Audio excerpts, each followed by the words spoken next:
कालकेय समुद्र तल में रहने लगे। वे रात्रि के अंधकार में बाहर निकलकर आश्रमों में सोते हुए अर्षियों की हत्या कर देते और दोबारा पानी में जा छिपते थे। आर्षी समुदाय के लिए यह चिंता की बात थी। वृत्रासुर ने देवताओं और ऋषि मुनियों पर इतना अत्याचार किया कि उसका वध करना अनिवार्य हो गया। अंततः देवराज इंद्र ने महर्षि दधीचि की अस्थियों से निर्मित वज्र से वृत्रासुर को मार डाला। वृत्रासुर के वध से कालकेय नाम के राक्षसों ने आर्षियों से प्रतिशोध लेने की योजना बनाई। कालकेय समुद्र तल में रहने लगे। वे रात्रि के अंधकार में बाहर निकलकर आश्रमों में सोते हुए आर्षियों की हत्या कर देते और दोबारा पानी में जा छिपते थे। कालकेयों ने बड़ी संख्या में आर्षियों की हत्या कर दी। आर्षी समुदाय के लिए यह चिंता की बात थी। वे सब मिलकर भगवान विष्णु के पास गए। विष्णु ने आर्षियों से कहा, आपकी इस समस्या का समाधान केवल महर्षि अगस्त्य के पास है। अगस्त्य अग्निदेव के अवतार हैं। उनके पास असाधारण शक्तियां हैं और वह अत्यंत दयालु भी हैं। वह किसी को निराश नहीं करते। आप उनके पास अपनी समस्या लेकर जाएंगे तो वह अवश्य ही सहायता करेंगे।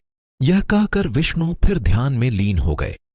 अर्षिगण समझ गए कि भगवान विष्णु उनकी इससे अधिक सहायता नहीं कर सकते थे।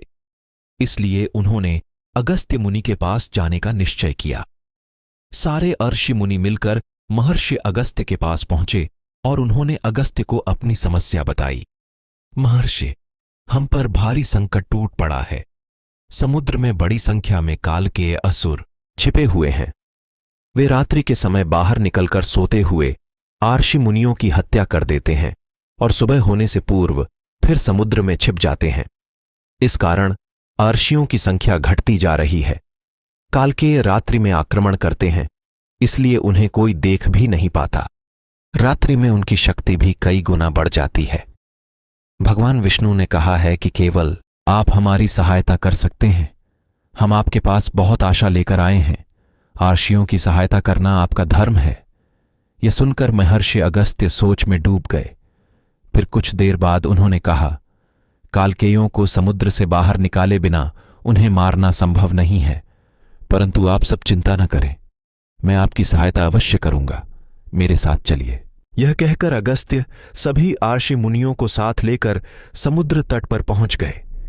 इस बीच उन्होंने देवराज इंद्र से देवताओं की सेना के साथ समुद्र तट पर तैयार रहने को कह दिया। अर्षि मुनि यह देखने को उत्सुक थे कि दिन के प्रकाश में अगस्त्य निशाचर कालकेयों को कैसे नियंत्रित करने वाले थे। महर्षि अगस्त्य तट पर बैठ गए। उन्होंने अपने योग बल से देखा कि सचमुच बहुत बड़ी संख्या में कालकेय समुद्र तल में छिपे हुए थे। इसके बाद महर्षि अगस्त्य ने एक मंत्र का उच्चारण आरंभ कर दिया। मंत्र के प्रभाव से कुछ ही देर में समुद्र में ऊंची ऊंची लहरें उठने लगीं, जिन्हें देखकर तट पर खड़े ऋषि मुनि घबराकर पीछे हट गए, परंतु अगस्त्य अपने स्थान पर डटे रहे। अगस्त्य मुनि ने समुद्र का जल अंजुलि में भरकर पीना शुरू कर दिया। समुद्र जल की अटूट धारा अगस्त्य की अंजुलि में भरती गई और अगस्त्य उसे पीते गए। ऋषियों को अपनी आंखों पर विश्वास नहीं हो रहा था। कुछ ही देर में समुद्र का जल स्तर घटने लगा और पानी में छिपे कालकेय असुर दिखाई देने लगे। आखिरकार अगस्त्य ने समुद्र का सारा पानी पी लिया। कालकेयों के छिपने के लिए अब कोई स्थान नहीं बचा था।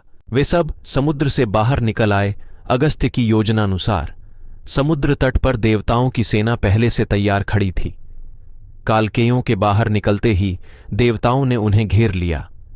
कालकेयों और देवताओं में घमासान युद्ध हुआ, जिसमें कालकेय परास्त हुए और उनमें से अधिकतर मारे भी गए। इस तरह महर्षि अगस्त्य ने समुद्र का जल पीकर कालकेयों से संसार को मुक्ति दिलाई।